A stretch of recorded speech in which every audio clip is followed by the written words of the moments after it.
So if we go over those numbers for every 100 people, right? Absolutely. So here we are at the Social Security Administration office. This came from them.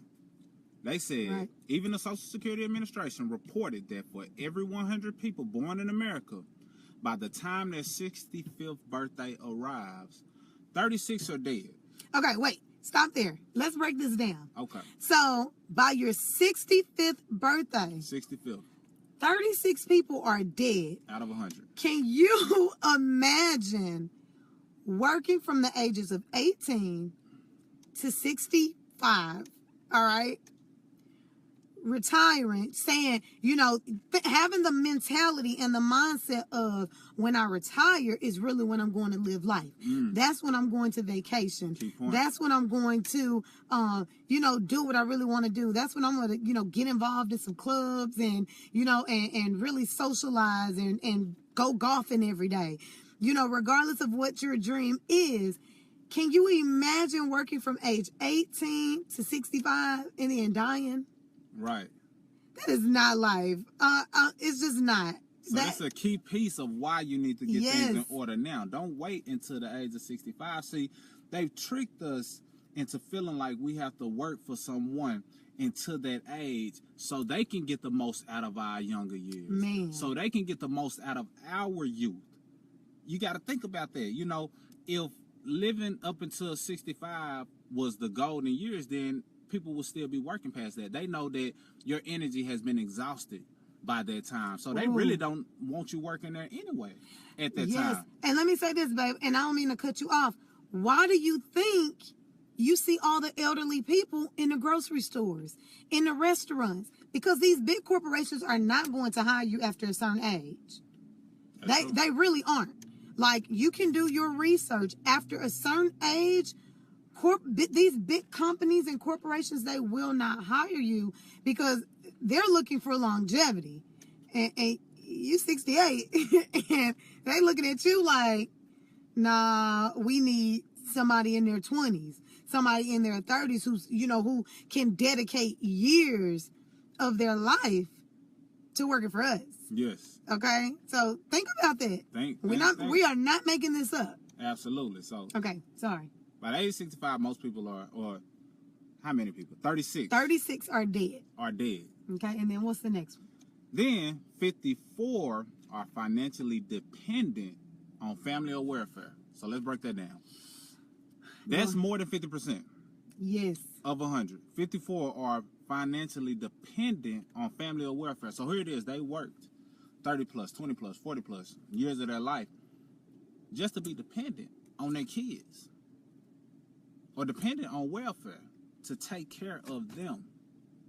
And they put in all this work for the company. Why isn't the company taking care of them? Exactly. Because it was never up to the company in the first place. They knew that. You just didn't know that. Or the person who's experiencing this didn't know that. So that being said, it's fully up to us. That's insane. That's insane when you think about it. And it's too often. And, you know, different states do different things. They live differently. But it's so often that I hear, oh, I'm moving my mom in. Or I'm moving in with my mom to help her out with bills. Now, it's different if they're sick or ill, you know, something like that. But they're financially dependent. Can you imagine? Just think about this. Take yourself out of the equation. Can you imagine your mom, your grandma, you know, your granddad retiring and being broke? You know, can you imagine that? You know, so not only are you now living, you know, paycheck to paycheck, you know, or making ends meet, or even if it's not paycheck to paycheck, you're living comfortably because you're working, but now you have to take them in. Or you have to now cover their bills. I mean, think about that. Just think about more than just you in this equation. If you feel like, oh, okay, I'm good, I don't want to hear what y'all saying, that's perfectly fine. But think about your mom and think about, you know, the elderly, all right? Your grandma, your aunties, your uncles. Can you imagine them living that way? Absolutely. And then this is the thing. Some people have some people in their life who can assist them or take care of them. Mm-hmm. But for those who don't, then they're the ones who are dependent on welfare. So this is what ends up happening. See, stress is a direct connection to money a lot of times too. See, we think that money doesn't really matter, which I like to say that, but in all actuality, it's a tool that we use to do and get certain things. That being said, it does connect and affect our stress levels. I'm going to bring it home. If a person is on welfare, meaning that they're depending on less money than what was getting the job done, not to mention they may have different health issues. If they can't get ends to meet on welfare, then how do you think their stress level is? High or low?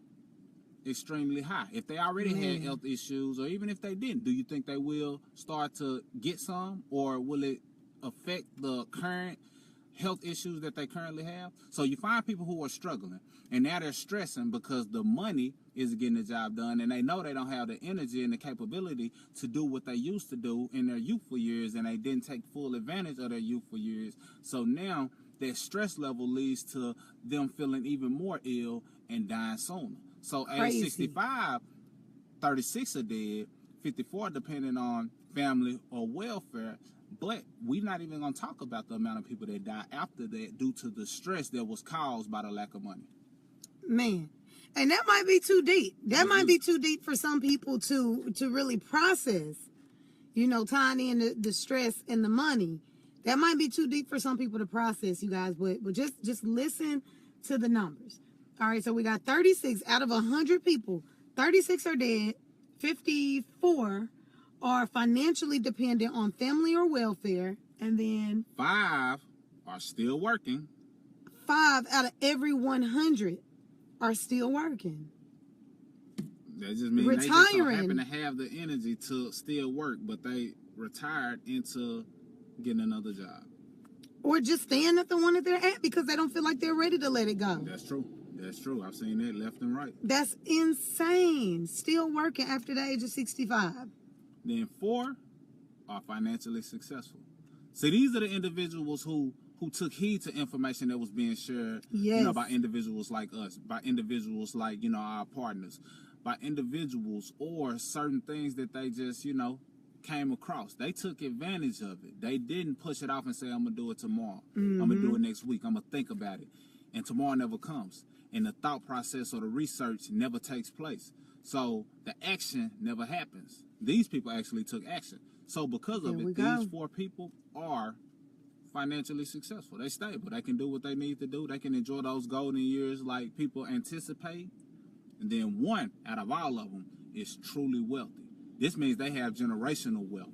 They can do not only everything everybody else that can do that's financially successful, but they can also leave down generational wealth. Just 1. Because these people took heed. 1 out of 100. Yes. They took heed to the information that was being shared, but at the same time, they sowed seeds into their future that turned into a harvest, and their harvest blessed their future generations. 1 out of 100. 1%. So you got to take action. If you want to be a part of the final 5, those are the numbers. Hopefully we can get that number higher, but it starts with taking action. We run into too many people that delay and push it off and think about it, pray about it, hope about it, wish about it. But none of that stuff includes action. Where will you fall? The question is, where will you fall? And here's the thing. It's not too late.